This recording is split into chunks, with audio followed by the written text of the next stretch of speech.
नमस्कार, आप देख रहे हैं पॉलिटिकल आइडिया और मैं हूं प्रदीप कुमार। मित्रों, आज हम बात कर रहे हैं बिहार विधानसभा चुनाव में संभावित परिणाम की। इसलिए भी चर्चा कर रहे हैं कि बिहार में भी विधानसभा चुनाव में मात्र 4 महीने शेष हैं और कई सर्वे के रिपोर्ट्स आ चुके हैं। ट्रैकर, एक तरह से जिसे हम कहते हैं ना कि पोल ट्रैकर भी एक एजेंसी है जिसने कि अभी ओपिनियन पोल किया है बिहार में, और उसके आंकड़े हैं उसके आधार पर यहाँ बिहार में जो है महागठबंधन की सरकार बनती हुई दिख रही है। आज हम बात करते हैं महागठबंधन की सरकार बनेगी, सही है, लेकिन बिहार में भारतीय जनता पार्टी की क्या स्थिति रहेगी। एक बात तो तय है कि भारतीय जनता पार्टी एनडीए की सबसे बड़ी दल है, लेकिन अब सीटों के बंटवारे में एनडीए में बीजेपी सबसे बड़ा दल होगा या जनता दल यूनाइटेड सबसे बड़ा दल होगा, ये अभी देखना बाकी है। संभावना है कि दोनों के दोनों लगभग बराबर सीटों पे ही चुनाव लड़ेंगी। लेकिन अगर हम आज इस बात का तुलना करें कि लोकसभा चुनाव की तुलना में बिहार में बीजेपी का विधानसभा चुनाव में प्रदर्शन कैसा होगा, तो मैं एक लाइन में अगर बताना हो तो मैं बताऊंगा कि बीजेपी का प्रदर्शन लोकसभा चुनाव की तुलना में बिहार में गिरेगी।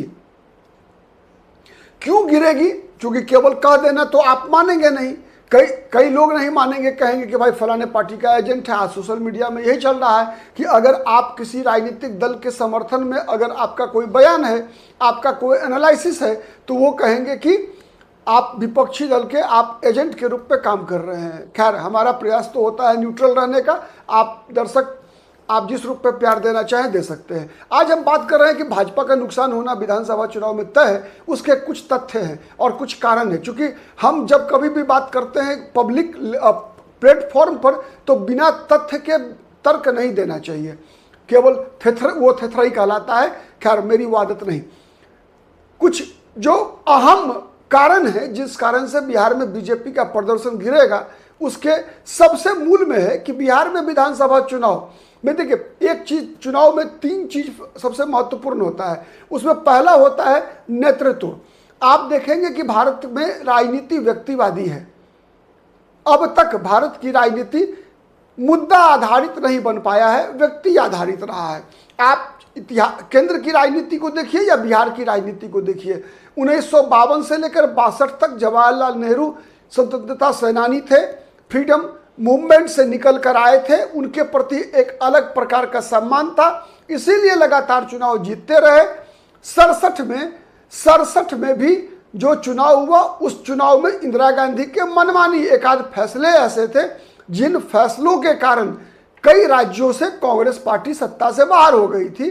बिहार में भी वह उनमें एक राज्य था जहां पर कि 1967 के विधानसभा चुनाव में कांग्रेस को पहली बार बहुमत नहीं मिल पाया था, और उसमें सबसे बड़ा कारण था रुपये का अवमूल्यन।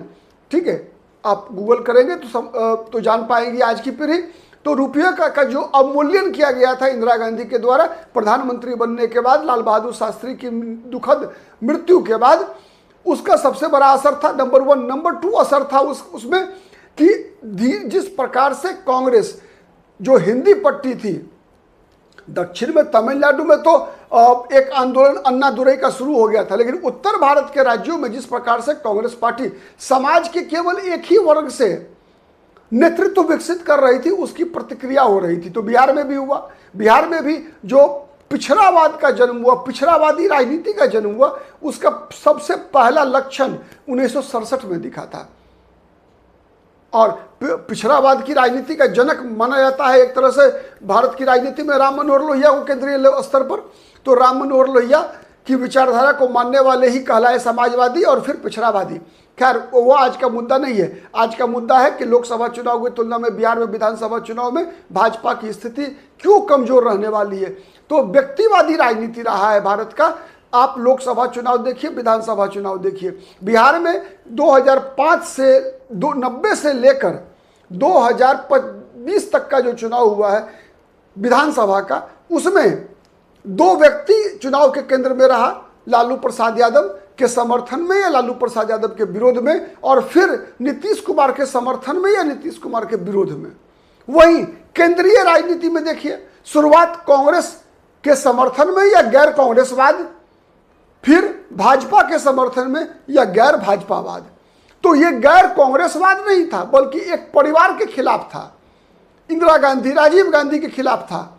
और बीजेपी में भी देखेंगे अगर, तो या तो अटल बिहारी वाजपेयी के खिलाफ या नरेंद्र मोदी के खिलाफ या समर्थन में।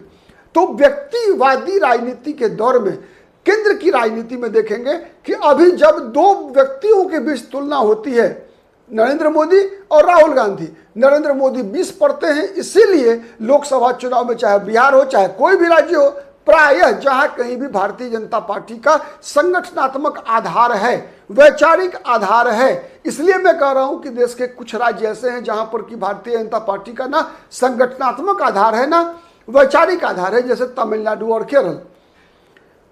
तो वहां जिन राज्यों में संगठनात्मक और वैचारिक आधार है, वहां पर जब तुलना राहुल गांधी और नरेंद्र मोदी में होता है तो नरेंद्र मोदी 20 पड़ते हैं, ये बीजेपी की सफलता का कारण है। तो वही लोकसभा चुनाव में बिहार में भी होता है।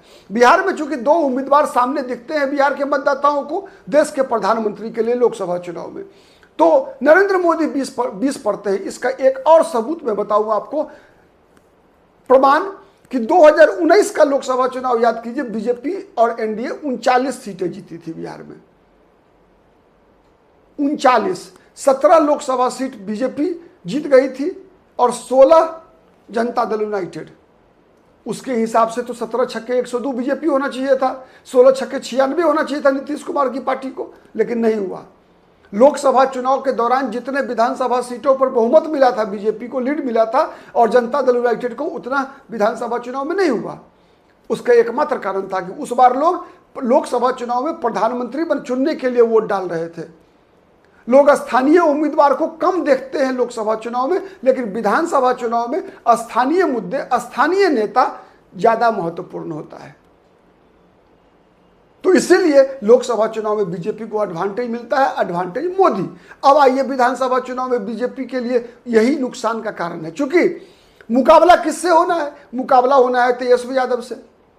तेजस्वी यादव स्पष्ट रूप से स्पष्ट घोषित नेता हैं अपनी पार्टी के।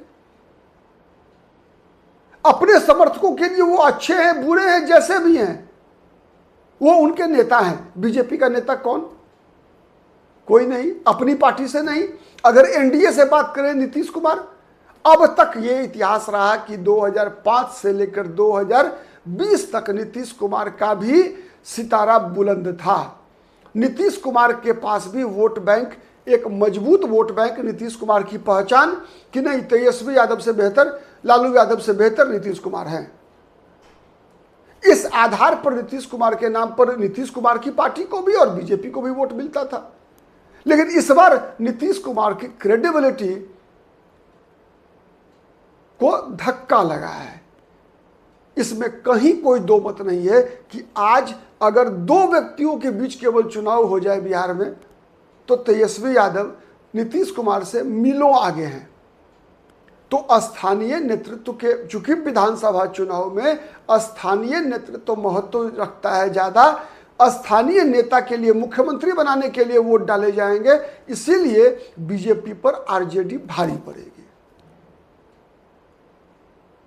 तीसरा कारण मैं बता रहा हूं, स्थानीय नेतृत्व, विधानसभा के उम्मीदवार बीजेपी में इधर 10 वर्षों के दौरान आप देखेंगे, लोकसभा जब नरेंद्र मोदी का युग शुरू हुआ है उसके बाद से, कि बीजेपी के कार्यकर्ता और बीजेपी के समर्थक जितना अधिक सक्रिय 2014 से पहले आम मतदाताओं के बीच रहा करते थे, अब वो नहीं रहते। अब उनका विश्वास चुनाव जीतने के लिए केवल और केवल मोदी मैजिक पर है,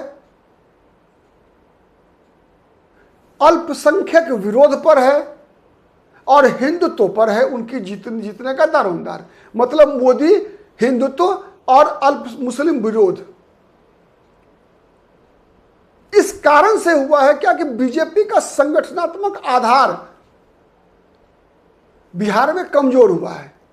बीजेपी के पास सब जो समर्पित कार्यकर्ताओं की जो फौज हुआ करती थी, उसकी क्वालिटी में गिरावट आई है। क्वांटिटेटिवली वो बढ़ी है।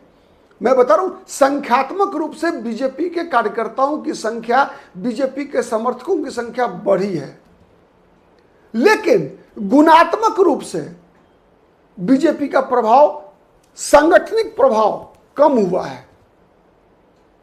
पहले जो बीजेपी के पास जो पुराने कार्यकर्ताओं के अंदर जो गुण थे वो आज के कार्यकर्ताओं की तुलना में 5 गुना अधिक प्रभावी था, क्योंकि वो कार्यकर्ता वैचारिक रूप से प्रतिबद्ध होते थे, संगठन के लिए समर्पण था, विचारधारा के लिए समर्पण था। आज नहीं है, आज केवल सत्ता का स्वार्थ है। और जो लोग भी विचारधारा से और संगठन को मानने वाले थे वो लगभग किनारे कर दिए गए हैं। तो इसका नुकसान भी 2025 के विधानसभा चुनाव में बीजेपी को होने की भरपूर संभावना है। उसके बाद चौथे नंबर पे आता है संगठनात्मक संरचना और उसका नेतृत्व। इस चुनाव से पहले आप याद कीजिए, बीजेपी के पास हर विधानसभा चुनाव में सुशील मोदी जैसा नेता हुआ करता था, जिसके डाटा एनालिसिस की क्षमता का लोहा विपक्षी भी मानते हैं कि उस व्यक्ति के पास बिहार के 243 विधानसभा सीटों के बारे में कहां का क्या जातिगत समीकरण है, कहां के क्या कौन से मुद्दे प्रभावी हो सकते हैं, कहां कौन सा कार्यकर्ता बीजेपी का चुनाव को परिणामकारी बनाने में सक्षम है, ये इसका डाटा और उसका एनालिसिस जितना बेहतर सुशील मोदी के पास था, आज बीजेपी में सुशील मोदी के कद का एक भी नेता बिहार भाजपा में नहीं है। इसका नुकसान न केवल भाजपा को बल्कि एनडीए के अन्य सहयोगियों को भी होगा कि सुशील मोदी के क्षमता वाला एक भी नेता बीजेपी और बीजेपी के गठबंधन के पास नहीं है।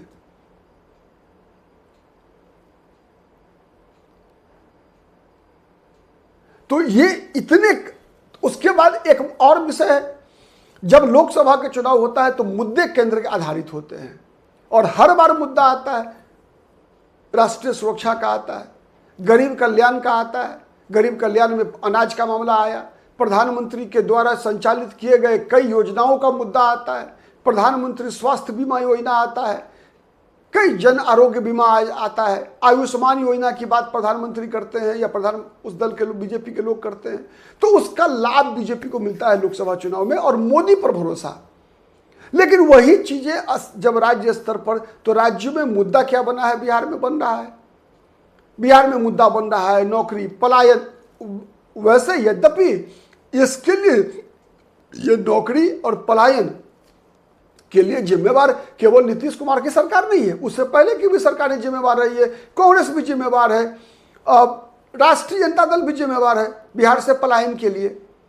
लेकिन 20 वर्ष का कार्यकाल कम नहीं होता है, नीतीश कुमार का कार्यकाल अब 20 साल का है, तो इसका भी एंटी इनकम्बेंसी है। तो ये सभी जितने कारण हैं वो नीतीश कुमार के और बीजेपी के खिलाफ जाने वाले हैं और इसका नुकसान स्पष्ट रूप से जनता दल यूनाइटेड को तो होगा ही होगा, भारतीय जनता पार्टी को भी होगा। और मेरा तो व्यक्तिगत रूप से मानना है कि बीजेपी के विधायकों की संख्या पिछले बार के विधानसभा चुनाव की तुलना में भी गिरेगी। लोकसभा चुनाव का जो परिणाम था उससे बहुत ज़्यादा गिरावट आने वाली है। और वैसे चुनाव जब तक लड़ी नहीं जाए, जब तक परिणाम नहीं आ जाए, दावा तो नहीं किया जा सकता। कई बार परिणाम अचंभा में भी डालता है, लेकिन जो संभावना दिख रही है वर्तमान में, जो परिस्थितियां दिख रही है, वो तो यही संकेत करता है कि बिहार में भारतीय जनता पार्टी को कम से कम 10 से 15 सीटों का नुकसान होगा। और भाजपा को 10 से 15 सीटों का नुकसान होने का मतलब है कि बिहार में एनडीए की सरकार नहीं बनने जा रही है। आज के लिए इतना ही। बहुत बहुत धन्यवाद। नमस्कार। जय हिंद, जय भारत।